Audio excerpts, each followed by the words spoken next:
అది మీరు రాజశేఖర్ రెడ్డి దృష్టిలో పడేటటువంటి వ్యక్తి. Hyderabad number, Delhi number, Kadapa number, Pulivendula నెంబర్లు ఇచ్చేసి మాకు మీరు ఏడైనా ఫోన్ చేసినప్పుడు అన్నీ ఉండండి, నేను మళ్ళీ రివర్స్ మీకు ఫోన్ చేస్తా.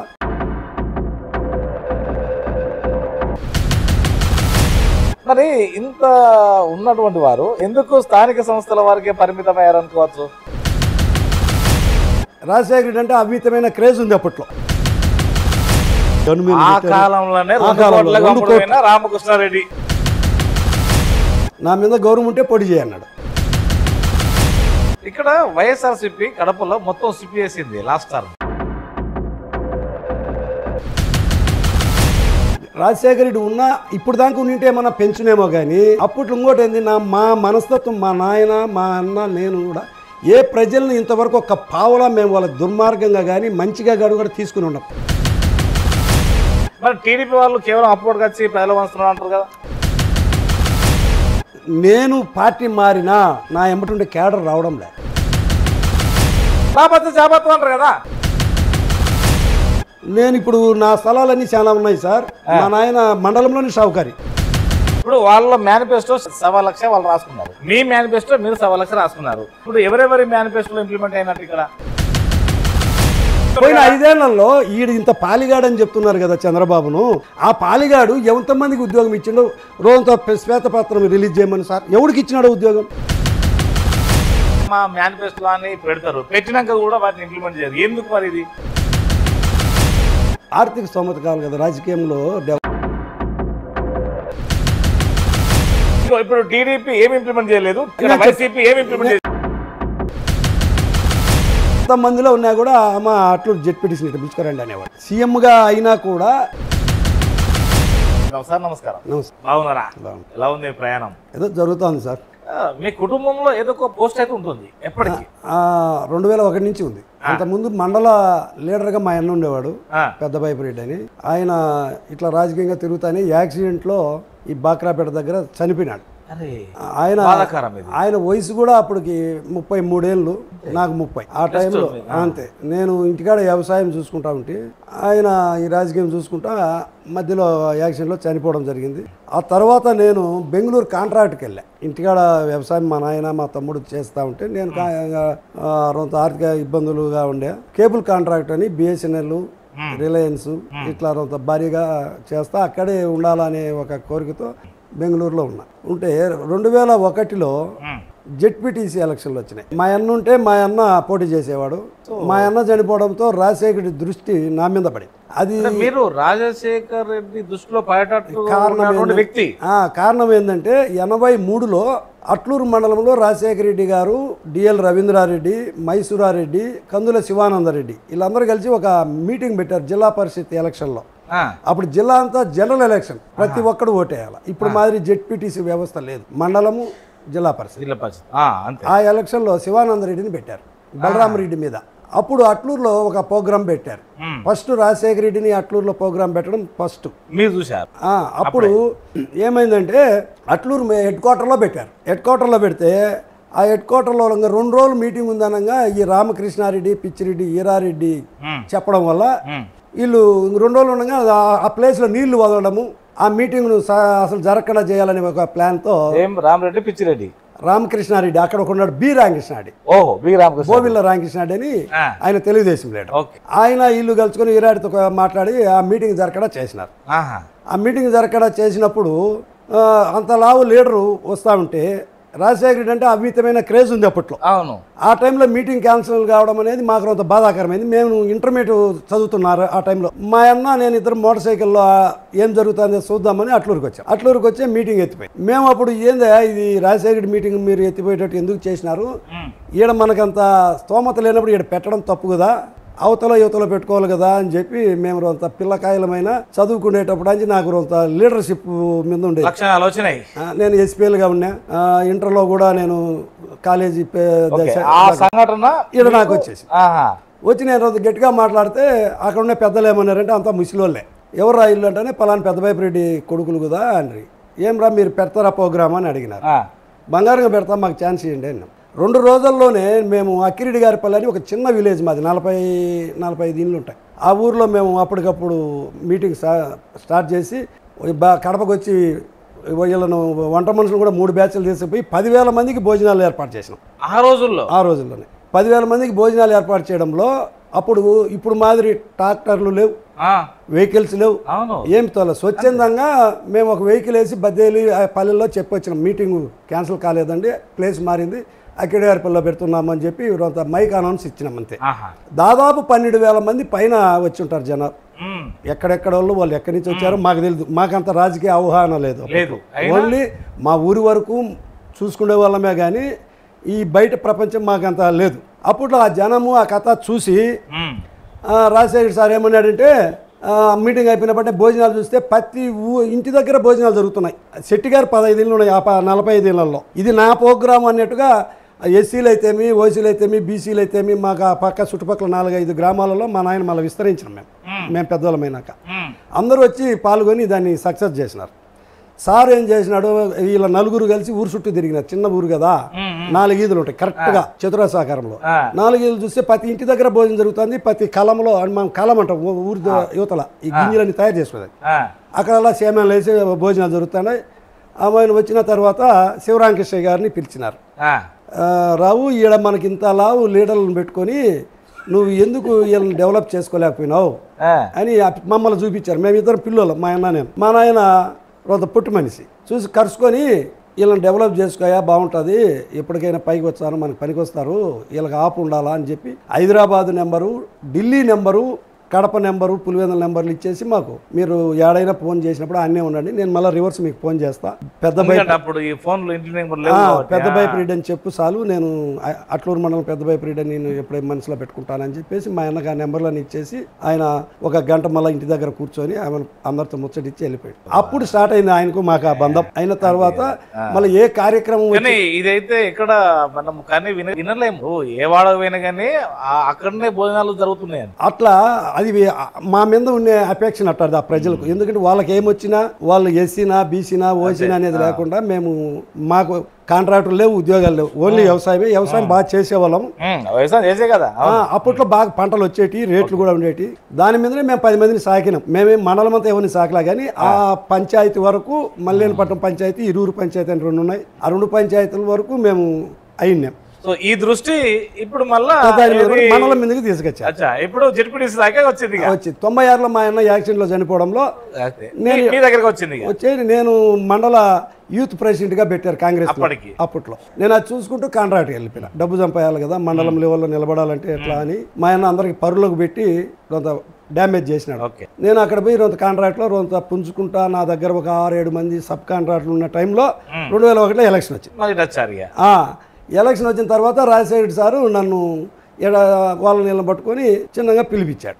రామకృష్ణారెడ్డి ఆయన ఏమన్నాడంటే మీ అన్న నింటే మీ అన్నను పెట్టేవాళ్ళము, ఇప్పుడు మీ అన్న లేడు, రామకృష్ణారెడ్డికి పోటీ ఈ రామకృష్ణారెడ్డి పోటీ చేయాలా అన్నాడు. 2 రామకృష్ణారెడ్డి పోటీ చేయాలి. నేను ఏ రామకృష్ణారెడ్డి, ఆయన బి రామకృష్ణ. అప్పుడు ఏమైందంటే సార్ నేను ఈ దప్పాకు వదిలేయి సార్, ఏదో కాంట్రాక్ట్ చేస్తానా, 10 రూపాయలు సంపాదించుకొని వస్తా, నెక్స్ట్ టైంలో నువ్వు మండలం ఇచ్చినా జెడ్పీటీసీ ఇచ్చినా ఏది ఇచ్చినా పోటీ చేస్తా, ఇప్పుడు వదిలేసి ఎవరన్నా పెట్టండి, నా వంతు 2 లక్షలు డబ్బులు ఇస్తాను. ఆ కాలంలో మా అన్న పెడుతున్నాడు కదా, నేను పెట్టలేదంటే బాగుండదు, నేను కూడా 2 లక్షలు ఇస్తాను సార్, ఎవరైనా పోటీ పెట్టుకోండి, సహకరిస్తాను, ఈ 10 రోజులు నేను ఉండి వెళ్ళిపోతాను అని చెప్పి. లేదు నువ్వు పెడితే మీ ఫ్యామిలీ నుంచి నువ్వు పెడితే పెట్టు, లేకపోతే అతనికి నామినేషన్ ఇచ్చేద్దామని. నా మీద గౌరవం ఉంటే పొడి చేయన్నాడు. ఆ ఒక్క మాటకు నేను తట్టాపుట్టా సర్దుకొని పోటీ చేశారు. లాస్ట్ రోజు 3 గంటలకు నేను 1 గంట నా బస్సు కూడా ఏదైనా ఫెయిల్యూర్ అయినా కూడా అతని నామినేషన్. జిల్లా పరిషత్ లేదు మనకు, 25 తెలుగుదేశము, 26 కాంగ్రెస్. అతను వైస్ ప్రెసిడెంట్గా డిక్లేర్ చేసినారు తెలుగుదేశం వాళ్ళు. అతను బాగా పర్సనాలిటీ, అతను బాగుండేది. వీరారెడ్డి దగ్గర అతను మెయిన్. ఆ టైంలో మనం రావడము, మనము నా ఎమ్మటి మనుషులు కూడా లేరు. నేను అప్పటికప్పుడు దిగినా స్నానం చేసి నామినేషన్ వేయడానికి కూడా లేదు. నేను సార్ వచ్చేసి 10,000 డబ్బులు ఇచ్చి నామినేషన్ అయిపోమ్మా రామకృష్ణ అన్నాడు. లేదు రాజశేఖర రెడ్డి సారే ఇక్కడనే ఉన్నాడు. ఆయన గెస్ట్ హౌస్ అక్కడే కదా, జిల్లా పరిషత్ పక్కనే కదా. మేము ప్రతి సోమవారం ఆడ ఉండేవాళ్ళం. రాజశేఖర్ సార్ ప్రతి సోమవారం జనాల్లో ఉండేవాడు, కడపలో ఉండేవాడు. కొద్ది రోజులు పులివెందులు అక్కడెక్కడ తిరిగినా కంపల్సరీ సోమవారం అనేది మాకు అలవాటు చేశారు. మొత్తం జిల్లాలో ఉండే లీడర్లు వచ్చారు. ఆల్మోస్ట్ ఆల్ నాకు ఆ వయసులోనే జిల్లాలో జమ్మల మడుగోలు కానీ, పుట్టి నారాయణ రెడ్డి, ఆదినారాయణ రెడ్డి మళ్ళీ వచ్చాడు. నారాయణ రెడ్డి నాకు బాగా సన్నిహితము. వరదరాజరెడ్డి గారు, డిఎల్ రవీంద్రారెడ్డి, మైసూరారెడ్డి, వీళ్ళందరూ ఆడ టచ్ అయ్యేవాళ్ళం. మొత్తం జిల్లాలో ఉండే వాళ్ళందరూ అట్లా నాకు జిల్లాలో ఉండే లీడర్లు కూడా ఒక రకంగా పరిచయం. అక్కడికి వచ్చినప్పటినే భయమంటే నా దగ్గర ఉందిలే సార్, నేను 5,000 10,000 లేకుండా లేదులే సార్ అని చెప్పేసి నేను ఆడుండే ఆ కాలంలో మా మండలం వాళ్ళు ముఖం దిగేసుకొని ఆడుండరు, ఎవరు లేరే పోటీ చేసేవాళ్ళు లేకపోయినా మనకు అని వాళ్ళని దొడుకొని పోయి నాకు సపోర్టర్ చేసేదానికి ఒక ఇద్దరిని దొడుకుని నామినేషన్ వేయడానికి పోతే ఆ ఆవరణం అంతా మా రామకృష్ణారెడ్డి జీబులు ఉన్నాయి. అక్కడ ఆయన రెండో తప్ప నామినేషన్ వేయడానికి హంగాముగా వచ్చాడు. ఫస్ట్ సింపుల్గా వేసి రెండో తప్పకి ఎవరు పోటీ లేరు కదా, నేను నామినేషన్ కదా అని హంగాముగా వచ్చాడు. హంగాముగా వచ్చిన టైంలో నేను వచ్చి నామినేషన్ వేయడంలో ఆడుండే జనం అంతా కొంతమంది మా వాళ్ళు కూడా వాళ్ళమ్మటి వచ్చినారు. మా కాంగ్రెస్ లీడర్లు కూడా ఇంకెవరు లేరు, మనం కూడా ఎందుకు చెడ్డ కావాలని చెప్పేసి వచ్చారు. నేను నామినేషన్ లోపల ఇచ్చేసి బయటకు వస్తానే కొంతమంది ఒరే స్వామి నువ్వు నామినేషన్ చేస్తాడు వాళ్ళ ఇంటికాడ నుంచి కూడా పోనీరు అంటున్నారు, అది ఇదని. అవన్నీ అనవసరమైన మాటలు వద్దులేయా, రేపు రాజకీయాల్లో రెచ్చగొట్టొద్దులే, వాళ్ళ పాటికి వాళ్ళు నాకు ప్రజలు సహకరిస్తే నేను వస్తా, లేదంటే నేను మళ్ళీ మా కాంట్రాక్ట్కి వెళ్ళిపోతా పెద్ద అని చెప్పినాడు. వచ్చిన ఓటమో గెలుపో నాకైతే ప్రజలు కూడా అందరికి టచ్ లేరు, మా అన్నకు టచ్ ఎట్లయితే అట్లా కానీ లేరా నాయన అని చెప్పేసి నువ్వు ఎందుకు వచ్చిన వాళ్ళమ్మటంటే ఈ పక్క ఎవరు లేరు కాబట్టి నేను ఆ పక్కకు వచ్చినాను అన్నాడు. సరే ఇప్పుడు మన అమ్మటి రా అన్న, వచ్చేసారు. మా వాళ్ళు ఎవరైతే వాళ్ళ అమ్మటి పేరులో వాళ్ళు కొంతమంది అందరు రాలే, కొంతమంది లాక్కున్నా వచ్చిన తర్వాత అప్పటికప్పుడు రాలేరు కదా. నేను వాడుకు జీబు కోసం పోతే ఇంక నేను మండలంలో పోటీ చేయాలి. ఒక జెడ్పీటీ చేస్తే ఇబ్బంది, మండలంలో అన్ని పోటీలు పెడితేనే కదా నాకు బూతులు రిగ్గింగ్ లేకుండా. ఆడిగిపోతే మనుషులు అప్పటికప్పుడు ఎట్టొస్తారు నా కోసం, ఎవరు దోవన దొరికితే వాళ్ళందరినీ వేయించా ఎంపీటీసీలుగా. 3 గంటల టైం అయిపోయింది. ఒక 3 ఎంపీటీసీలు మాకు వచ్చాయి, 8 ఎంపీటీసీల్లో. దాంట్లో 2 ఎస్సీలు ఉన్నాయి, ఒకటి మల్లేనపట్నం అని మా పంచాయతీ, ఒకటి చెండువాయి అని మా చుట్టాలు ఉండే పంచాయతీ. 2 ఎస్సీలు అక్కడే వచ్చినాయి, 2 ఎస్సీలు నేను గెలిచా.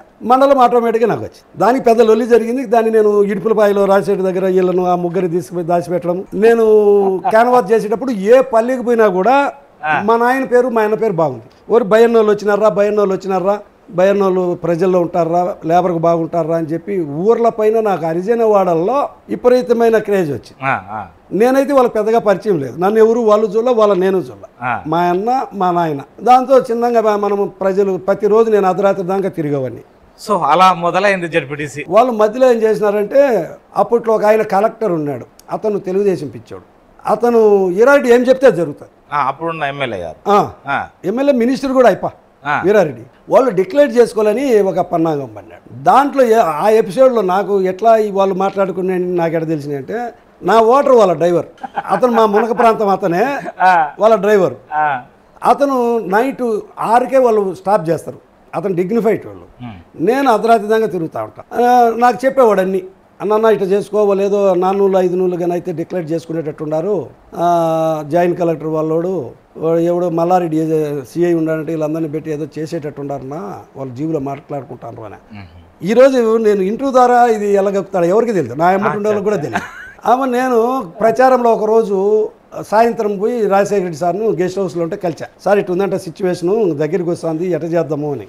అప్పటికి ఎలక్షన్ అయిపోయినాక నేను ఎన్నికల స్పెషల్ ఆఫీసర్లు 2 వచ్చినారు కదా, నాగిరెడ్డి ఇక్కడ పనిచేసిపోయిన వాళ్ళు కలెక్టర్లుగా ఏకే పరిడ వాళ్ళు ఉన్నారు గెస్ట్ హౌస్లో. వాళ్ళని పోయి ఒక లెటర్ ఇచ్చారు అప్పని. నేను లెటర్ టైప్ చేసుకుని అడిగి పోయినప్పటినే మా నీ పేరు ఏం పేరు, రామకృష్ణ రెడ్డి సార్. అవతలని పేరు సార్ రామకృష్ణ రెడ్డి. మరి మేము ఎట్లా కనుక్కోవాలా అని నేను ఏ సార్ ఆయన బి సార్ అన్న. సరే అమ్మ నీ కౌంటింగ్ ఏడా అని అడిగినారు, చెప్పినాను. కౌంటింగ్ స్టార్ట్ అయిన రోజుసేపటికి వాళ్ళు వచ్చేసినారు. వచ్చి రామకృష్ణ రెడ్డి రమ్మని అంటే నాకు ఈ భయం ఉంది కదా, మల్లారెడ్డి సిఐ ఈ జాయింట్ కలెక్టర్ వీళ్ళందరూ ఇబ్బంది పెడతారేమని నేను పోలే. మళ్ళా వచ్చి కలెక్టర్ నాగిరెడ్డి గారు పిలుస్తున్నారు రండి అంటే ఆమెను పోయినా. ఏమయ్యా ఎట్లుందన్న, ఫస్ట్ రౌండ్ అయింది సార్, నాకు ఒక ఎంపీటీసీ గెలిచింది, నాకు వచ్చేసి 12 నూళ్ళు మెజార్టీ వచ్చింది సార్ అని. సరే ఎట్లుంటుంది ఏమన్నా, ఎట్లన్నాను నీ సార్ ఇల్లు మాదిరి ఉందంటే సరేలే అని చెప్పేసి ఆయన్ను ఆ జాయింట్ కలెక్టర్ను పిలిచి ఆర్ట్స్ కాలేజ్కి వెళ్ళిపోయి ఇక్కడ మేము చూసుకుంటామని. ఆర్ట్స్ కాలేజ్ అనేది దూరం ఆ పక్క ఉంది, నేను వచ్చేసి ఇక్కడ పాలిటెక్నికల్ కాలేజ్ అని ఇక్కడ దగ్గరే, సగం మనకు భారం తగ్గింది. ఆయన మల్లారెడ్డి వాళ్ళ సీఎల్ని పిలిచి పోలీసులు ఎవరే కానీ కౌంటింగ్ దగ్గర ఉండదయా, మీరు కింద ఉండండి స్టెప్స్ దగ్గర, ఏదైనా ఇబ్బంది అయితే పిలుస్తాం, మీరు ఏడుండి వాళ్ళందరినీ బెదిరియడం బాగాలేదని వాళ్ళని వెళ్ళిపోమన్నారు సార్. ఇంకా నాకు కౌంటింగ్ ఫ్రీ అయిపోయింది. ఫ్రీ కావడంలో అన్ని రౌండ్లు వచ్చినాయి. మొత్తానికి ప్రతి ఎంపీటీసీ వాళ్ళు గెలిచినా కూడా నాకు క్రాసింగ్ ఓటింగ్ వచ్చి నాకు మైనస్ రావడంలే. అట్లా రౌండ్కు నేను లాస్ట్లో 520 ఓట్లతో మెజార్టీ వచ్చి, నా భయంతో ప్రతి రౌండ్కు నేను డిక్లరేషన్ తీసుకుంటా వచ్చిన. బోర్డు మీద రాయాలా, డిక్లరేషన్ ఇవ్వాలా, లేకపోతే మళ్ళీ జరగని ఇక్కడ చేసిన. లాస్ట్కి వచ్చేసరికి 520 పెండింగ్ ఓట్లు చాలా పెట్టారు. వాళ్ళు ఒకటి వేపించే మేము ఒకటి వేపిస్తే అట్లా ఆ ఓట్ల కాడికి వచ్చి కూర్చున్నారు. వాళ్ళు కూర్చుంటే అవన్నీ కలిసి కూడా 220 ఉన్నాయి. అయినా మీకు మెజార్టీ ఎక్కువ ఉంది. నేను అవన్నీ క్యాలిక్యులేషన్ చేసుకొని ఆయన సార్ ఎన్ని ఉన్నాయి చూడండి అన్న. నేను లాయర్ను కూడా ఒక ఆయన పెట్టుకునే జనరల్ ఏజెంట్గా. మీరు అన్నిటికీ వాళ్ళు భయపడిచ్చినారు కదా ముందుగా. తిప్పారెడ్డి అని ఒక లాయర్ని పెట్టుకున్నా. ఏజెంట్ మా జనరల్ ఏజెంట్ జ్వరం వచ్చిందని చెప్పి సర్టిఫికేట్ పెట్టి అతను మార్చా కౌంటింగ్ వరకు. దానికి ఒక రచ్చ జరిగింది. మేము ఇప్పుడు మార్చి ఒప్పుకోమన్నాడు. నా రూల్ ప్రకారము నాకు అది ఉంది కాబట్టి పెట్టుకోవచ్చు కాబట్టి వెసులుబాటు ఉంది కాబట్టి నేను పెట్టుకున్నా. ఇప్పుడు నువ్వు అబ్జెక్షన్ చెప్తే ఎట్లా అని చెప్పా. అయితే ఆయన నేను నీతో మాట్లాడలేదని రచ్చ జరిగింది. రచ్చ జరిగినాక మళ్ళీ ఏదో జరిపింది. అన్నీ అయినాక 220 తగ్గించి నాకు రాసి సార్ ఎందుకు ఈ రచ్చ అన్న. ఇది వాళ్ళు బిన్న వెళ్ళిపోలేదే అని. నాకు ఈ భయం ఉంది కదా, డిక్లేర్ చేస్తారు 4 నూళ్ళు 5 నూళ్ళు అయితే అని. ఆడికే వచ్చింది ఆ ఫిగర్. వాళ్ళు 3 బూతులు రిగ్ చేశారు. 3 బూతులు రిగ్ చేసినా కూడా ప్రజలు మనల్ని కొత్తదనం కోరుకున్నారు. మా ఆయనకున్న మంచితనము ఇవన్నీ కలిసి ఈ కుటుంబం అయితే పర్వాలేదబ్బా అని చెప్పేసి మనల్ని ఎన్నుకున్నారు. నీ మొదటి ఎన్నికనే మొత్తం ఇదొక ఎపిసోడ్ అంతా. వాళ్ళు అన్ని బూతులు రిగ్ చేసుకున్నా కూడా నాకు విన్ వచ్చి ఎవరు ఊహించింది జిల్లాలో ఈ పిల్లోడేంది రామకృష్ణాన్ని ఎదిరించేది ఏంది అనే కాడ. మరి ఇంత ఉన్నటువంటి వారు ఎందుకు స్థానిక సంస్థల వారికే పరిమితమయ్యారనుకోవచ్చు? ఆర్థిక స్తోమత కావాలి కదా రాజకీయంలో. రాజశేఖర రెడ్డి ఉన్నాడు కదా, రాజశేఖర రెడ్డి ఉన్నా ఇప్పుడు దాకా ఉంటే ఏమన్నా పెంచునేమో కానీ అప్పట్లో ఇంకోటి ఏంది, మా మనస్తత్వం మా నాయన మా అన్న నేను కూడా ఏ ప్రజల్ని ఇంతవరకు ఒక పావలా మేము వాళ్ళ దుర్మార్గంగా కానీ మంచిగా గడువు కూడా తీసుకుని ఉన్నాం. అందుకే అమ్ముకున్నారా? అమ్మాను. నాకు ఏ పాట పోయింది, ఏ పాట ఉండే అసలు? నేను ఇప్పుడు నా స్థలాలన్నీ చాలా ఉన్నాయి సార్. మా నాయన మండలంలోని షావుకారి. మా నాయన వ్యవసాయం చేసినా కూడా అట్లూరు మండలంలో దాదాపు మేము ఆ రోజుల్లో 200 మందిని కువైట్కి పంపించినాం సార్. కువైట్ బతుకు తెరువు కోసం కువైట్ పెట్టుబడి పెట్టి ఆ సమయంలో 200 మందిని పంపి అట్లూరు మండలంలో ఫస్ట్ కువైట్ చూపించిందే మా ఫాదర్. అప్పట్లో 30,000 35,000 ఖర్చులంతా వేసా అంతా వాళ్ళు ఇచ్చే తీసుకున్నాము. వాళ్ళు ఇబ్బంది పడితే కూడా మేము ఏమన్నా ఇబ్బంది పెట్టిన వాళ్ళం కాదు. అదే కాదు బాకీలు కానీ సాకీలు కానీ మేము ఎవరిని ఇబ్బంది పెట్టలే. మ్యారేజ్ పిల్లలు ఇప్పుడు ఒక పెళ్లి పెట్టుకుంటాడు కూతురే, ఆమె నందలూరు మండలం. మా అక్కడ మెందలూరులో ఇచ్చున్నాము. మళ్ళా మేము ఆమె చేస్తాం. లవ్ మ్యారేజా? లేదు మా పెద్దవాళ్ళు చేసి మా పిల్లలు 2 కూతుర్లు. ఒక ఆమె పిహెచ్డి చేసింది అగ్రికల్చర్లో, ఇప్పుడు పెళ్లి ఏర్పాటు చేస్తాము. ఇంకొక పాప వచ్చేసి అగ్రికల్చర్ ఎంఎస్సీ అయిపోయింది. 2 అగ్రికల్చర్ సైడ్ వెళ్ళిపోయినారు. దానికి ఒక అతను మేము మెడిసిన్ సీట్ వస్తుంది అనుకున్నాము, జస్ట్ మిస్ అయింది. రాజశేఖర రెడ్డి సారు నేను 2 డెంటల్ డాక్టర్లు చేశా ఫ్రీగా, రూపాయి ఖర్చు లేకుండా. నా ఛార్జీలు కూడా నేను పెట్టుకొని పోయి. రాజశేఖర రెడ్డి అంత సన్నిహితమైంది నాకు. మళ్ళీ ఏది ఈ జెడ్పీటీసీ అయిపోయిన తర్వాత 25, 26 వచ్చాయి. సురేష్ వచ్చేసి ఎప్పుడు టీడీపీ, ఈ అప్సరాలు సురేష్ అంతవరకు మా మీదకి బాంబులు మనుషులు పంపించాడు ఎలక్షన్ టైంలో. ఆ రామకృష్ణారెడ్డికి ఆయన టీడీపీతో ఆ లింక్ పెట్టి పంపించాడు. వాళ్ళని రెడీ హ్యాండ్ పట్టుకొని నేను జైలు వేపించా. అట్లా రోజంతా నాకు ఆయనకు కొంత క్లాస్ ఉండింది. ఇప్పుడు బాగుంది. ఇప్పుడు ఇద్దరు బాగా ఫ్రెండ్స్లే. అప్పుడు నేను ఆ పాయింట్ రైజ్ చేసిన రాజశేఖర్ దగ్గర. అందరూ వెయిట్ చేస్తున్నారు, ఇంకా అట్లూరు రామకృష్ణ రాలేదు అని. ఆడ డిఎల్ రవిరాడు సార్ అందరు కూర్చోన్నారు. నేను నడుచుకుంటా పోవాల్సి వచ్చింది. నాకు జనం దాచ్ అయింది. వెహికల్స్ లేవు మన దగ్గర. ఒక జీబు కమాండర్ జీబ్ బాడుకు పెట్టుకోండా, దాంట్లో ఇంతమందిని ఆడదోలేని నేను అడిగి అందరూ నడుచుకుంటా ఈ నుంచి ఆడిపోయి తలిగి చాలా దూరమైంది. ఆడిపోయినట్టు రాజశేఖర్ సార్ స్వయంగా బయటకు వచ్చి కలుసుకొని నీ వల్ల జిల్లా పరిషత్ వచ్చిందయ్యా మనకు ఇన్నేళ్ళకు గాను, నువ్వు రాకపోతే అతను వైస్ ప్రెసిడెంట్, మనకు జిల్లా పరిషత్ లేదు, బీసీలకు వచ్చింది.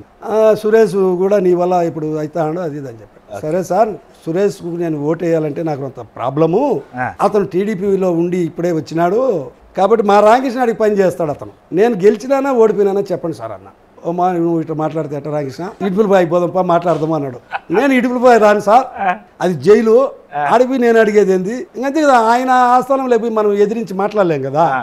అట్లా ఆ విధంగా జైలు అంటే మేము ఎప్పుడు ఇటుపులపాయలో ఉంటానేమో. ఆయన ఫుడ్ లేని ఏపుద్దు మమ్మల్ని రానిలే, ఎంతమంది పైన భోజనం పెడతా అన్నాడు. సో ఇక్కడ పిల్లలు దాంట్లో రాజశేఖర్ సార్ కాడికి పోయి 2 డెంటల్ సీట్లు ఇప్పించాను నేను. ఇక్కడ జెడ్పీటీసీ అయిన తర్వాత నా మీద 2 కోట్లు డబ్బులు వచ్చి చైర్మన్ ఇస్తామని తెలుగుదేశం వాళ్ళు ఆఫర్ చేశారు. ఈ మాట మాట్లాడిన దాని వల్ల నేను ఎప్పుడైతే సురేష్కు చేయనన్నానో అది అప్పుడే వాళ్ళు క్యాచ్ చేసినారు. ఎవడో ఒకటి ఉంటారు కదా లీక్ ఇచ్చేవాడు.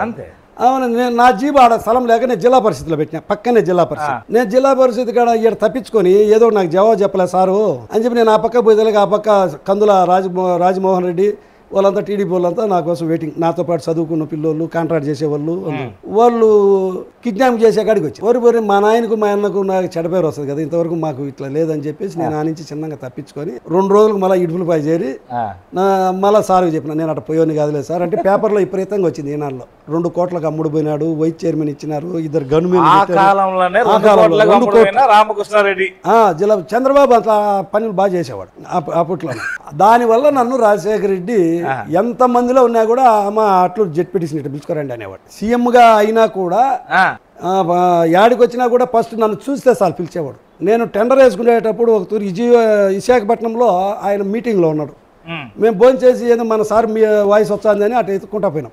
ఆయన మాట్లాడుతున్నాడు, మేము ఒక పోలు పట్టుకొని నిలబడుకోండాం. ఎప్పుడు గమనించినాడో మీటింగ్ అయిపోతానే గన్మెన్ పంపించాడు నా కాడికి, రామకృష్ణ రెడ్డి రమ్మను అని. అప్పుడు జెడ్పీటీసీ కాల. అప్పుడు ఆడిపోతానే ఏ రామకృష్ణ రెడ్డి వచ్చినవి అన్నాడు. లేదు సార్ నేను టెండర్కి వచ్చినాను, కేబుల్ కాంట్రాక్ట్ ఉంటే మీ వాయిస్ ఇన్నిటి వచ్చినాం లేని, అదే నా తెంప లేదు కదా అని. లేదు సార్ అని. బంద్ చేద్దాం రానంటే లేదు సార్ బంద్ చేసినాం లేని. అట్లా ఆయనకు మాకు అప్పుడు ఆయనకి అంత సన్నిహితం ఏర్పడింది. ఏ చిన్న సమస్య వచ్చినా కూడా మేము ఇడుపులపాయలోనో పులివెందుల్లోనో ఆయనతో పాటు కలచడము, ప్రజల పనులు చూసుకుంటాము, రావడం. అటు ప్యారలల్ గా రాజకీయం, ఇటు కుటుంబం ఇప్పుడు ఒక వేదిక అయిపోయింది. ఇంక అప్పుడు నుంచి ఇంక సారు నన్ను వదలలే. ఇప్పుడు మీరు రాజశేఖర రెడ్డితో పనిచేశారు, ఇప్పుడు జగన్ గారితో ప్రయాణం చేశారు కదా. జగన్ గారితో కూడా స్వభావం ఎలా ఉంటుంది అనుకోవచ్చు? ఉంటుంది, కానీ ఇప్పుడు ఈయన బిజీ షెడ్యూల్. ఆయన అంత పెద్ద రాష్ట్రానికి ఉన్నా కూడా ఆయన అందరినీ ప్రజలను కలిసేవాడు. ఉదయం కలిసలేడా యాడా అదొక్కటే మాకు ఇబ్బందిగా ఉంది కార్యకర్తలకు. నీ కార్యకర్తలు కలపలేడు, జనానికైతే కలుతాను కదా. జనాలకు పబ్లిక్ మీటింగ్ లో గెలిచేదే కదా.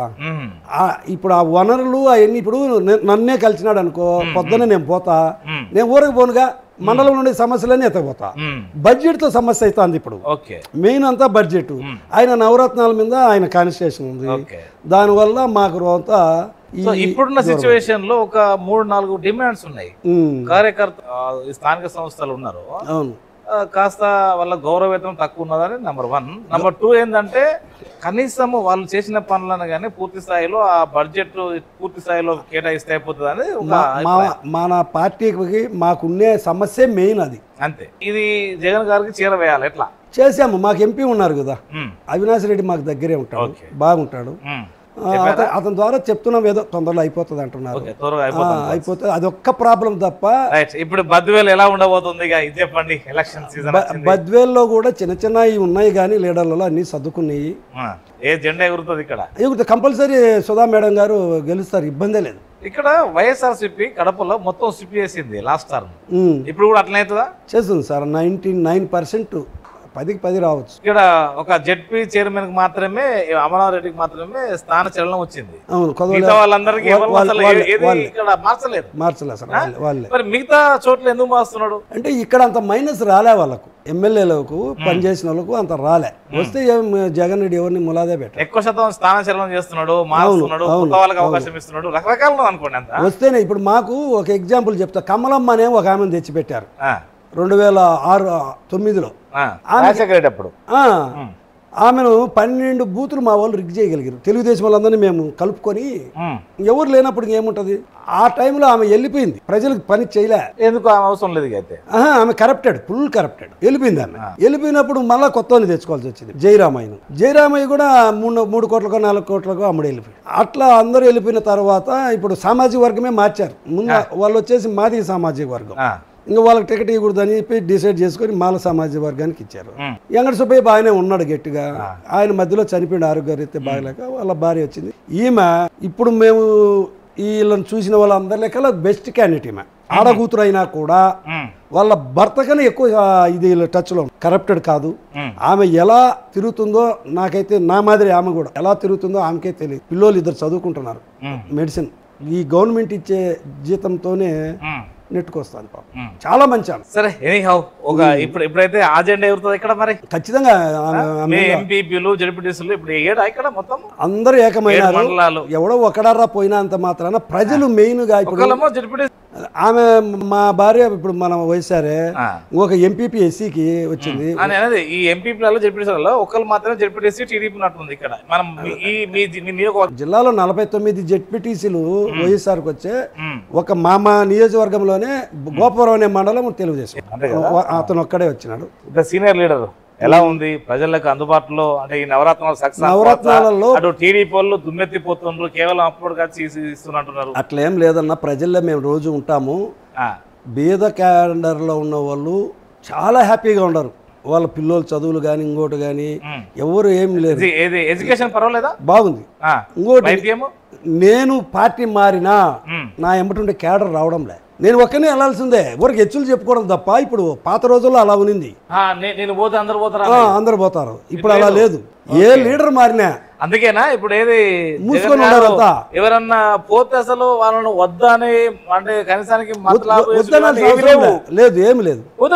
పోతే ఎవడే కానీ క్యాడర్ కదలడం లే. ఇప్పుడు ఎగ్జాంపుల్ చెప్తున్నా, అట్లూరులోనే మండల ప్రెసిడెంట్ ఒక ఎస్సీకి వచ్చింటే ఒక రెడ్డి మా ఊరామను పెడతానంటే పెట్టమని మా బంధువుల పిల్లోడే పెట్టిన తర్వాత వాడు మేము ఇన్నేళ్ళ నుంచి కాపాడుకొని వచ్చిందంతా సర్వనాశనం చేసి వాడు పార్టీలకు ఇబ్బంది పెట్టడము, కొంత కబ్జాలు చేయడము, మీద బెక్కి స్థలాలు కొట్టేయడము, పనులు ఎవరికి నేనే చేసుకోవాలనడము, ఇట్లాంటివి వచ్చింటే మేము కొంత ఖండిస్తా వచ్చినాం మండలంలో వైఎస్ఆర్ పార్టీ వాళ్ళం. దానివల్ల వాడు దాన్ని గోవిందరెడ్డి కూడా వారికి సపోర్ట్ చేయలే, ఎమ్మెల్యే కూడా చేయలే. అందువల్ల వాడు కొంత అలిగి ఉన్నాడు. అలిగి ఉంటే అది క్యాచ్ చేసుకున్నారు టీడీపీ వాళ్ళు. మేము కూడా వాడు పోతే పోయినాళ్ళని గమ్మునున్నాం. ఉండమని ఏ ఒక్కడు కూడా అడగలే. క్యాడర్ ఎవరు పోలా. ఒక ఎమ్మెల్యే ఎమ్మెల్సీ ఏది ఎంపీ ఎవరు పోయినా కానీ క్యాడర్ అయితే పోతలేదు. ఇప్పుడు లేదు, పరిస్థితి అట్లా లేదు. ఇప్పుడు మా ఈ వైనాడు 175 మతలబ్ ఏంది? ఎవరైనా నేను ఓడిపోతానని ఎవడు చెప్పడు సార్. ఎవడు కూడా 175 టార్గెట్ పెడితే మేము 140 150లోనే ఉంటాం కదా. 175 అన్నప్పుడు 175 వస్తాయా? సాధ్యమేనా? ఒకవేళ సాధ్యమైతే కాదు కానీ మీ టార్గెట్ అది అంతే. ఎవరైనా అంతే కదా.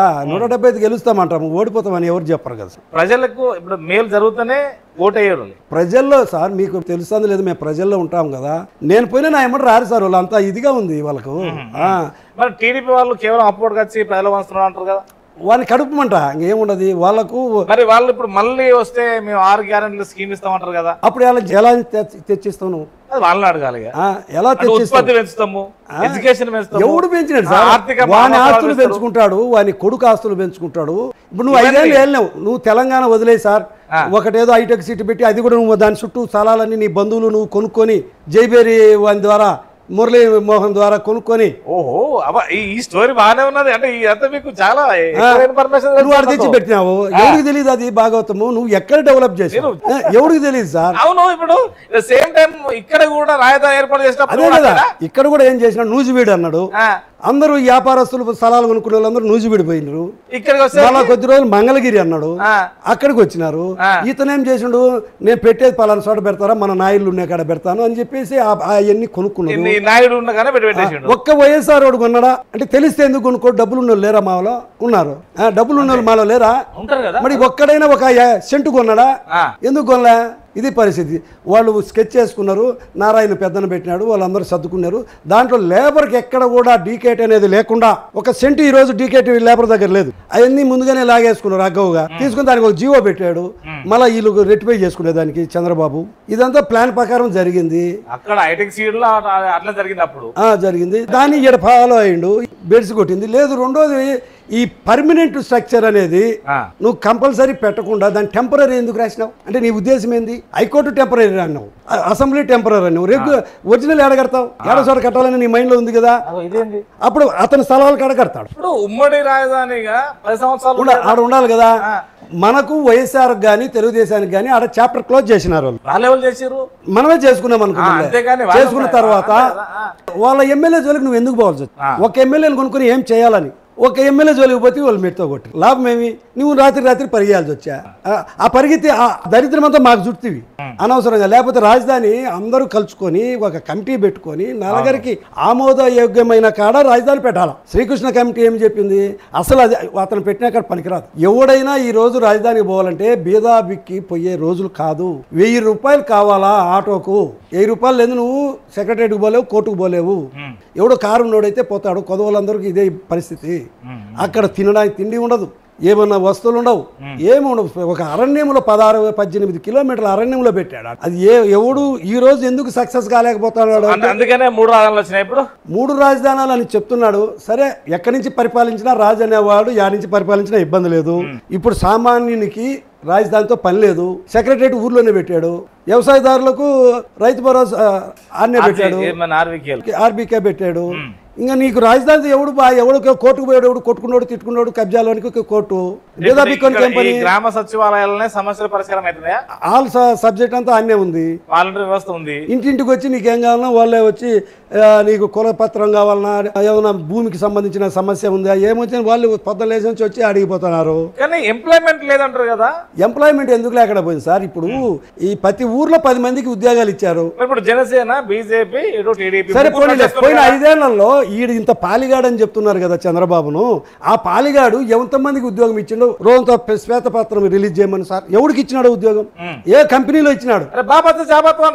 అది వాళ్ళ డబ్బా కొట్టుకోవడం తప్ప ఆంధ్రప్రదేశ్ మహిళా సాధికారత, విద్య, అతని చెప్పేటి ఎట్లుంటాయంటే సార్, దోమల మీద దండయాత్ర. దానివల్ల ఏమైనా ఖర్చు ఉందా గవర్నమెంట్ కు? అతని స్కీములన్నీ అలాగే ఉంటాయి.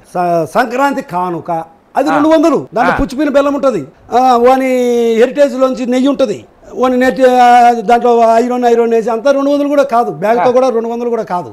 అతని స్కీమ్లు అలా ఉంటాయి. ఇతను ఒక స్కీమ్ పెట్టిందంటే 18,000 చిల్లర ఒక కుటుంబంలో వచ్చి పడుతుంది. ఇది బడ్జెట్ తో సమస్య. అతని దగ్గర అట్లుండవు. అతను కార్యకర్తలకు ఏం పెడతాడు? చెట్టు నీరు అంటాడు. అదంతా దోచుకునేదే. 2 లక్షలు ఖర్చు పెట్టి ఒక వంకను దొబ్బితే ఒక డోజర్తో అట్లా 20 లక్షలు బిల్లు అవుతుంది. నేను కళ్ళారా చూసిన, నా పొలంలోనే చేసుకున్నాడు ఒకడు టీడీపీ వాడు. 2 లక్షలే ఖర్చు, ఆఫీసులతో సహా వాళ్ళకి ఇచ్చే పర్సెంట్తో సహా 2 లక్షలు అయితే 20 లక్షలు బిల్లు అయింది. వాడు ఎందుకున్నాడు? ఇప్పుడు ఎందుకు ఎగరాడు? ఆ పక్క కాంగ్రెస్ కు వస్తే కార్యకర్తలకు అంత బెనిఫిట్ ఉండదు, ప్రజలకు ఉంటుంది. ఇప్పుడు వాళ్ళ మేనిఫెస్టో 1,00,000 వాళ్ళు రాసుకున్నారు, మీ మేనిఫెస్టో మీరు 1,00,000 రాసుకున్నారు. అంటే ఇప్పుడు ఎవరెవరి మేనిఫెస్టోలో ఇంప్లిమెంట్ అయినట్టు ఇక్కడ ప్రజలకు అన్ని బాగా అర్థమవుతాయి సార్. ఇది 2014 టీడీపీ ఓకేనా సార్? అప్పుడు వాళ్ళు పెట్టింది, సేమ్ టైం ఇది కూడా ఇప్పుడు అన్నా క్యాంటీన్ అన్నాడు, ఇది మీది. ఇంకొకటి కూడా చూపెడతాను అసలు ఏంటి అనేది. ఇది కాన్స్టిట్యూషన్ ఆఫ్ ఇండియా, ఇది రాజ్యాంగం. ఈ రాజ్యాంగం ఉన్నాక మా మేనిఫెస్టో అని పెడతారు, పెట్టినాక కూడా వాటిని ఇంప్లిమెంట్ చేయరు. ఎందుకు మరి? ఇది ఇంప్లిమెంట్ చేసేదానికి ఎవరు కూడా 99% చేసేదానికి ప్రయత్నం చేయాలి. ఒకటో అర్రో సాధ్యం కానేటివి కూడా చెప్తారు. చెప్తే ఇప్పుడు టీడీపీ ఏమి ఇంప్లిమెంట్ చేయలేదు, నేను చెప్తా సార్. మా వాళ్ళు ఇంప్లిమెంట్ చేయలేంది అంటూ ఏంటంటే ఒక్క ఈ సారాయి దాంట్లో సారాయి దాంట్లో రోంత మేము వెనకబడినాము. అయితే ఆడికి కూడా బెల్ట్ షాపులు విపరీతంగా ఉండేటి సార్. ఒక బెల్ట్ షాపులు మాత్రం నివారణ చేసినారు. అమ్ముతుంది ప్రభుత్వం, పెంచారు, సామాన్యునికి అందుబాటులో లేదు, తాగేదానికి కొంత తగ్గింది. ఇప్పుడు ఇంట్లో గౌరవ ముఖ్యమంత్రి గారు అంటున్నారు రేట్లు విపరీతంగా పెంచుతాను, పెంచినాడు కాబట్టి అతను ముందే చెప్పినా నేను పెంచుతాను, అందనీయకుండా చేస్తాను, రేట్లకు అందుబాటులో ఉన్నాను అన్నాడు. 2 కోటలు తాగేవాడు కోటరే తాగుతున్నాడు. రెండోది దూరంగా పెట్టడం వల్ల షాపులు. అప్పుడు మా మండలం చిన్న మండలంలోనే 3 ఉండేటి, ప్రతి ఊర్లో 3 షాపులు ఉండేటి బెల్ట్ షాప్. ఏదేమైనా మద్యపాన నిషేధం అనేది పూర్తి స్థాయిలో కాలేదు, అంటే తీసేయలేదు. అదొక్కటి తప్ప మిగతా మరి వాళ్ళు ఏదో ఒకటి టీడీపీ వాళ్ళు ఏం చెప్పారు సార్, అన్నా క్యాంటీన్ పెడతానన్నాడు. ఎప్పుడు పెట్టాడు? సో మీరు అది తీసేసారట కదా. అదే చెప్తున్నా సార్. దాంట్లో ఎందుకు తీసేయాల్సి వచ్చింది కూడా చెప్తా. లాస్ట్ లో పెట్టాడు ఒక 6 నెలలు ఉందనగా. ఎవడైనా పథకం అనేవాడు నువ్వు సీట్లో కూర్చున్నాక నెలకో 2 నెలలకో 6 నెలలకో పెట్టాలా. నువ్వు అప్పుడు అదంతా 5 ఏళ్ళు పెడితే పెట్టిన దాని కింద లెక్క. నువ్వు లాస్ట్ లో 4 నెలలో 3 నెలల నాడు పెట్టి ఇంకోటి దానికి వచ్చేసి 5 రూపాయలు ప్రజలు కడితే నువ్వు 75 రూపాయలు ఇస్తున్నావు. ఎక్కడిది ఈ 75 రూపాయలు ఎవరికి పోతుంది? 30 రూపాయలతో పెడతా నేను అన్నం. నువ్వు పెట్టే అన్నం నేను 30 రూపాయలతో పెడతా. ఆ రోజుకి ఈ రోజుకి రేట్లు పెరిగినాయి, నేను 30 రూపాయలతో పెడతా. దానికి ఇప్పుడు మేము సచివాలయం కట్టినాం సార్, 2 అంతస్తులు కట్టినాం, పెద్ద బిల్డింగ్ కట్టినాం. సచివాలయం కడితే మాకు ఇచ్చింది ఎంత? 35 లక్షలు. నువ్వు ఊరికి టెంట్ మాదిరి వేసినావు. సేమ్ అసెంబ్లీ ఎట్లా కట్టాడు అట్లా టెంట్ మాదిరి వేసేసి దానికి 45 లక్షలు తీసుకున్నాడు. ఉత్తర రేకుల షెడ్డే అది పెద్ద ఫ్రాడ్. 4 రోజులు పెట్టినావు. దానివల్ల మేము ఆడ సావుకారులు తింటున్నారు, అందరూ తింటున్నారు. మేము అందుకోసమే దాన్ని పక్కన పెట్టేసి ప్రజలకు దగ్గర అన్నీ చేస్తున్నాం కదా. ఆ పథకాలు దాన్ని కూడా ఇంట్లో వండుకొని తింటున్నాడు. దాని బదులు 18,000 చిల్లర ఇచ్చినాము, పిల్లలకు భోజనం బ్రహ్మాండమైన భోజనం పెడతాము, బూట్లు ఇచ్చినాము. వైద్య వ్యవస్థ ఎట్లా ఉన్నది? నాడు నేడు కింద ఏమైనా కొంత సమూల మార్పు వచ్చింది అనుకోవచ్చా? బ్రహ్మాండంగా వచ్చింది సార్. పిల్లలందరూ బాగా చదువుకుంటున్నారు. వైద్యం కూడా బాగుంది. అప్పుడు ఎవడు వాడు ఎన్ని జబ్బులకు పెట్టాడు సార్? రాజశేఖర రెడ్డి పెట్టాడు కూడా సగం తీసేసినాడు. అసలు 108 నడపలేదు కదా అతను. ఏడ కూలిపోతే అన్నీ, ఆ టైర్ పోతే అన్నీ. షర్మిల మీరు రావడం వల్ల ఎవరికి మేలు జరుగుతుంది? మాకైతే ఏం అన్యాయం జరగదు సార్. తెలంగాణ కోడలు, ఆంధ్ర ఆడబిడ్డ, అవన్నీ ఆమె చెప్పుకునే దానికి ప్రాస బాగుంటుంది. ఆమె గురించి మా సార్ కూతురు కాబట్టి మేము ఆమెను ఏమీ మాట్లాడలేము, లేకపోతే ఇంకొక రకంగా ఉండుండేది ఆమె ప్రవర్తనకు. ఇక్కడ టీడీపీ, బీజేపీ వాళ్ళందరూ ఎగదోలి ఆమెను మా మీదకు పంపించినంత మాత్రాన టీడీపీ, జనసేన, తెలంగాణలో బీజేపీ ఆమె వల్ల ఏమి ఒరగదు. ఇక్కడ ఈ 3 పార్టీలు కలిసేస్తున్నాయి. అవును, మాదే గెలుపు అంటున్నారు. ఏమి ఉండదు సార్. 1% పాదయాత్ర అవన్నీ వాళ్ళు డబ్బా కొట్టుకోలేదు. పాదయాత్ర చేసినోడు మమ్మల్ని తిట్టడానికే పాదయాత్ర పెట్టాడు. ప్రజల సమస్యలు ఎక్కడా కానీ ప్రజల సమస్య నీళ్లు లేవు, వ్యవసాయానికి ఇబ్బంది ఉంది. లీడర్ అనేవాడు ఆ నియోజకవర్గం లేకపోతే అక్కడ ఇదో ఈ డ్యాములు లేవు, ఇదో ఇక్కడ నీళ్లు లేవు, ఈ ప్రజలు ఇబ్బంది పడుతున్నారు, ఇవన్నీ నువ్వు గ్యాదర్ చేసుకొని అవన్నీ డైరీలో రాసుకొని నేను వస్తే మా నాయన ద్వారా నేను ఈ చేపిస్తా అని చెప్పాలి. కానీ పోయినా నుంచి జగన్ తిట్టడము, ఆ 2 ఎమ్మెల్యేలు తిట్టడం తప్ప అది దానికోసం పాదయాత్ర పెట్టాలన్నా అవసరమా? ప్రజలు నమ్మాలి కదా సార్. రెడ్డి గారి మీద పోటీ చేసినటువంటి సతీష్ రెడ్డి ఇప్పుడు ఈ పార్టీలోకి వచ్చాడు కదా, ఇప్పుడు ఎలా ఉండబోతుంది? బాగానే కలుసుకున్నారు సార్. ఇంత ముందు కూడా అప్పుడప్పుడు కలిసేవాళ్ళు. ఫస్ట్ బాగానే ఉంటారు. అతను కూడా ఒక క్యారెక్టర్ ఉన్న అతనే. ఒకవేళ మనకు ఆపోజిట్ లో ఉన్నా కూడా వాళ్ళ ఫ్యామిలీ, అవును సార్, వాళ్ళ ఫ్యామిలీ కూడా మంచి ఫ్యామిలీనే. ఎప్పుడు సర్పంచ్ అంటే అపోజిట్ పార్టీ నాయకుడే పార్టీలోకి వచ్చిందంటే అతను ఇసిగిపోయాడు. ఆ పక్క సభాధిపతి కూడా ఇచ్చారు కదా. ఇచ్చినారు సార్. ఇచ్చినా కూడా మళ్ళీ దాన్ని వాళ్ళు ఎందుకో చేసుకోలేకపోయినారు. అతను జైలుకు పోయినాడు, గలబాలు చేసినాడు. అతను బాగా కష్టపడతా ఉన్నాడు పార్టీలో ఆపోజిట్ లో. ఇప్పుడు ఎందుకు అక్కడ ఇమ్మలేకున్నాడు. ఈసారి అయితే లాస్ట్ తప్ప కన్నా సీట్లు అయితే తగ్గుతాయని మీరు భావిస్తున్నారా సార్? ప్రజల నాడి ఎట్టుంటుందో తెలియదు. ఆ నాడి మీరు ఇవన్నీ చేశారు కదా. చేసినా కూడా ఈ ప్రచార మాధ్యమాలతో ఒకటే కసి ఎక్కస అయిపోయింది కుల మీడియాతో. మాకు అంత తప్ప ఏమీ లేదు. కేవలం మీడియాతో బతుకుతున్నాడు చంద్రబాబు. ఇందులో పాత్ర ఏముంది మీకు అందరికీ తెలిసిందే. ఏబిఎన్, ఓ TV5 వాడు, అసలు భాష కూడా వాళ్ళది. వీళ్ళందరికీ నేర్పేది వాడే. ఇప్పుడు రేవంత్ రెడ్డి ఎట్ట తిడతాడు, కేసీఆర్ ఎట్ట తిట్టినాడు, ఒకరికి వీళ్ళకి నేర్పుతున్నారు. వీళ్ళంతా ఖండించడం లేవుడు కూడా. పోనీ ఇన్ని రోజులు అందరూ సైకో అని తిడుతున్నాడు. ఒరిజినల్ సైకో ఎవడు? చంద్రబాబు. ఒరిజినల్ సైకో ఎవడంటే ప్రజలకు అందరికీ తెలుసు. మాట ఇచ్చిన తర్వాత దానికి కట్టుబడాలి. కానీ సీట్లో కూర్చునేదా కానీ తోకత్రిచ్చా, నిన్ను ఎవరు రమ్మన్నాడు వీడికి, నిన్ను రానిచ్చినోడు ఎవడు, ఇలా ఎప్పుడు కూడా రాజశేఖర రెడ్డి మాట్లాడలే, జగన్ మాట. వాళ్ళ భాష బాగుంటుంది. ప్రజల్లోకి వచ్చిన తర్వాత నువ్వు ఒక ముఖ్యమంత్రి మాట్లాడే భాష ఎట్టుంటుందో అలా నేర్చుకొని రావాలా. అట్లా లేకుండా ఎవడో వార్డు నెంబరో లేకపోతే ఎవడన్నా కింది క్యాడరోడు మాట్లాడినట్టు మాట్లాడుతా అంటే ప్రజలు ఎందుకు సహకరిస్తున్నారో, ఎందుకు వాళ్ళని ఎంకరేజ్ చేస్తారో అర్థమే కావడం లేదు సార్. పెట్టుబడిదారి వ్యవస్థలో ఉన్నటువంటి టీడీపీ పార్టీ అని అనవచ్చునా? పెట్టుబడిదారు వ్యవస్థకు వాళ్ళు ఎక్కువ ఇస్తున్నారు. అదే వాళ్ళ వెంబడి పెట్టుబడిదారులే ఎక్కువ పెట్టుబడి పెడుతున్నారు. అవును, అంటారు. నిజమేనా? నిజమే సార్. ప్రతి డబ్బు లేని ఎవరిని కూడా పక్కన మీ వైసీపీ కూడా పెట్టుబడి చాలా ఉన్నాయి కదా. వాళ్ళ మాట వినడం లేదు కదా. ఇప్పుడు ఏమిరెడ్డి మాట వినలేదనే కదా ఏమిరెడ్డిని పంపించింది. ఇప్పుడు ఏమిరెడ్డి మాట చెప్పినట్టు నీ సీటు వరకు నీకు గ్యారెంటీ ఇచ్చినాడు. నువ్వు 4 అంటే నేను చెప్పిన వాళ్ళకి 4 ఇవ్వమంటే కదా వచ్చిన సమస్య. నన్ను నమ్ముకున్న వాళ్ళు ఎలా పోవాలా? నువ్వు చెప్పిన వాళ్ళకి జెండా మోసి ఉంటారు, ఎన్నో ఏళ్ళ నుంచి కష్టపడి ఉంటారు. ఈ పార్టీల నుండి సపోజ్ టికెట్ రాని వాళ్ళు అసంతృప్తులు ఇంకో పార్టీ కూడా ఉంటుంది, వాళ్ళకు టికెట్ కేటాయిస్తారు. అంటే ఆ పార్టీలో అప్పటి వరకు లీడర్లు లేరా? ఎందుకు లేరు? అదే కదా అక్కడ ఉన్న వాళ్ళు ఇబ్బంది పడేది అన్నే కదా. అదే కదా ఆ పార్టీలో. అంటే అటు నుంచి ఇటు వచ్చినా ఇటు నుంచి అటువైనా కానీ ఆ పార్టీలో అంతకన్నా ముందు జనరల్ మోషన్ ఉన్న పరిస్థితి ఏం కావాలి?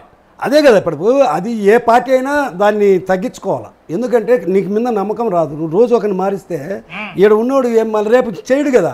ఇక్కడ దాకా ఎమ్మెల్యే ఉండి మళ్ళీ అడిగి కొడితే మళ్ళీ ఎమ్మెల్యే కావాలని మళ్ళీ పోటీ చేసేట్లా అక్కడ ఉన్నవాడు అవకాశం. ఇప్పుడు చంద్రబాబు అయినా ఇంకొక పార్టీ ఆ పార్టీలో చల్లనోడు ఈ పార్టీలోకి వచ్చని పాలిగాడని చెప్తున్నారు కదా. అది తప్పది. ప్రజలు చెప్తారు సార్. అతని ప్రవర్తన, అతని మంచి చెడ్డ గురించి ప్రజలు చెప్తారు సార్. జగన్ గారు ముఖ్యమంత్రి గారు ఎందుకని అధికారం లేకముందుకు జైలుకి వెళ్ళారు, సక్సెస్ అయ్యారు, సానుభూతి పెరిగింది, సక్సెస్ అయ్యారు. ఇప్పుడు చంద్రబాబు గారు కూడా జైలుకి వెళ్ళారు, సక్సెస్ కాడా? జగన్ జైలుకు పోతానే ముఖ్యమంత్రి కాలా సార్. జైలు అనేది ఒక పార్ట్. అతనేమి రాజశేఖర రెడ్డి సీఎంగా ఉండగా నేను వారానికి 4 సార్లు ఉండేవాడిని సార్ సెక్రటరియట్లో ఏదో ప్రజల పనుల మీద. ఏ రోజు జగన్ కానరాలే మాకు. అతను ఎక్కడ ఏమి వ్యాపారాలు చేసుకుంటాడు, ఎక్కడ ఉండో కానీ ఏ పొద్దు రాలే సార్. సరే, నేను అనేది ఇద్దరు జైలు వేయారు కదా, ఆ జైలు వేరు ఈ జైలు వేరు. సోనియా గాంధీ కావాల్సిగా పెట్టింది జైల్లో. తెలంగాణ ఎన్నికలు మాదిరిగా ఇక్కడ జరిగాయంటవా? అక్కడ మార్పు జరిగింది. దానికి దీనికి పూర్తి రివర్స్ సార్. ఇప్పుడు అందుకని ఇక్కడ కుల సమీకరణ ద్వారా ఏదేదో చేయాలనుకుంటున్నారు కానీ ఈ కుల సమీకరణలో బీసీలను బాగా మా వాళ్ళు దగ్గర తీసుకున్నారు. ఉత్తమ మాటలు చెప్పకుండా వాళ్ళకు చేతలో చూపించారు. అతను ఒక మంగళ కత్తిరో ఒక ఇస్త్రీ పెట్టో ఇచ్చి వాడు చేసేవాడు. యాదవులకు వచ్చి ఒక పాల క్యాన్ ఇచ్చి ఒక సైకిల్ ఇచ్చేవాడు. చంద్రబాబు ఆ పాల క్యాన్లో కమిషన్ కొట్టాడు, ఈ సైకిల్లో కమిషన్ కొట్టాడు. అంత చాతురుడే అతను. సొంత మామకే వాడు ఇబ్బంది పెట్టాడు. అలా చిన్న చిన్న పథకాలు ఉంటాయి అతని దగ్గర. ఇతను అట్లా కాదు కదా సార్. ప్రతి కులములో ఈ రోజు అమ్మఒడి ఇచ్చినాడు, అన్ని ఇచ్చినాడు. 18,750 రూపాయలు.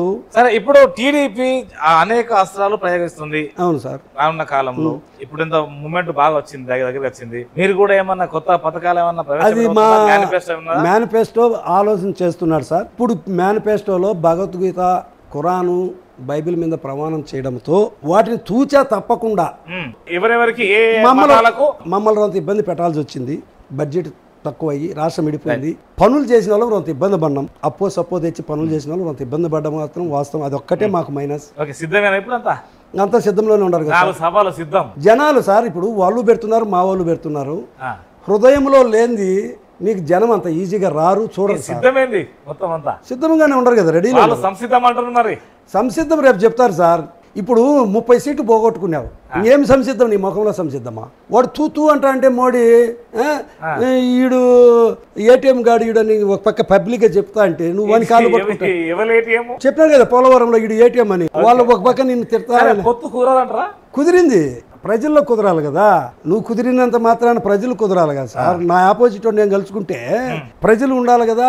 మీరు ఏమని ఓటు అడుగుతున్నారు, వాళ్ళు కూడా ఏమని ఓటు అడగాలి. మేము ఒకటే చెప్తున్నాం సార్. మేము ఏమడుగుతున్నామంటే చివరిగా జగనన్న చెప్పినాడు, చేసినాడు. చంద్రబాబు చెప్పినట్టని ఒక్కటి కూడా చేయలే. పోయిన 5 ఏళ్ళు మీరు చూసినారు. ఇప్పుడే చెప్తున్నాడు జగన్ కూడా నేను మీకు మేలు చేసుకుంటేనే ఓటేయమంటాడు. 14 ఏళ్ళు నేను ఏళ్ళనాయా, నా పరిపాలన మీరు చూసినారు. నాకు బాగుంటే భయమని అడగాల. దమ్మున్న మొగోడైతే మీరే చూశారు కదా.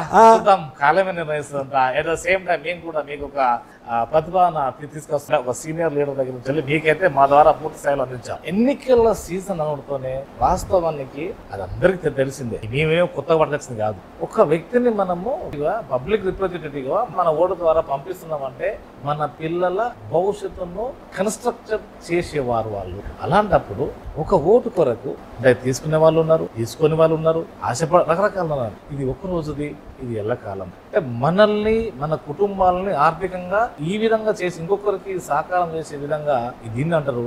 ఇది ఒకరోజు పని. దానికి పోకుండా ఎందుకొరకు అంటున్నా అంటే ఇంకో మాట, మీ తాతలు ఓట్లేశారు మీ తండ్రుల కొరకు, మీ తండ్రులు ఓట్లేశారు మీ కొరకు, మీరు కూడా ఓట్లు వేశారు, వేయబోతున్నారు మీ పిల్లల భవిష్యత్తు కొరకు. మరి ఎలా ఉండాలి? నిర్ణయం మీదే. నమస్కారం.